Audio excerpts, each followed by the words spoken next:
अंतः अनुभूति। गुरुदेव ने मुझे एक दृष्टांत सुनाया।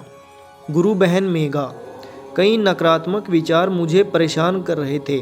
मुझे इस घोर निराशा से मुक्ति दिलाने के लिए एक दिवस ध्यान के दौरान गुरु महाराज जी ने मुझे एक दृष्टांत सुनाया। उन्होंने कहा, एक व्यक्ति बस स्टॉप पर खड़ा होकर बस का इंतजार कर रहा था।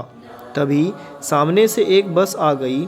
उसने बस चालक को रुकने का इशारा किया और बस रुक भी गई, लेकिन वह उस बस में नहीं चढ़ा। बस आगे बढ़ गई। थोड़ी ही देर में दूसरी बस आ गई। उसने फिर इशारा किया, बस रुकी, लेकिन वो शख्स उस बस में भी नहीं चढ़ा। इस तरह करीब 50 बसें उसके सामने रुक गई, लेकिन हैरानी की बात यह थी कि वह किसी भी बस में नहीं चढ़ा और बस के इंतज़ार में वहीं खड़ा रहा। महाराज जी ने मुझसे पूछा, क्या आप जानते हैं कि वह व्यक्ति बस में क्यों नहीं चढ़ा?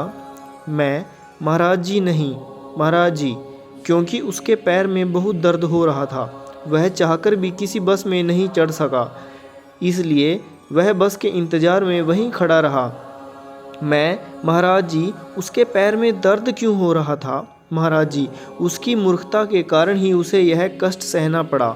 मैं, महाराज जी, मुझे समझ नहीं आ रहा कि आप किस मूर्खता की बात कर रहे हैं।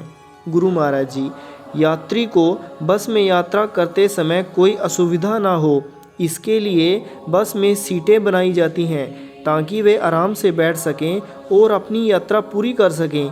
अगर वह व्यक्ति पहली बार बस में चढ़ गया होता तो आराम से सीट पर बैठकर अपनी मंजिल तक पहुंच जाता। इतना ही नहीं, यात्री की सुविधा को ध्यान में रखते हुए यहाँ सीटें भी बनाई गई हैं। मिलते हैं पार्ट 2 में। जय महाराज जी की।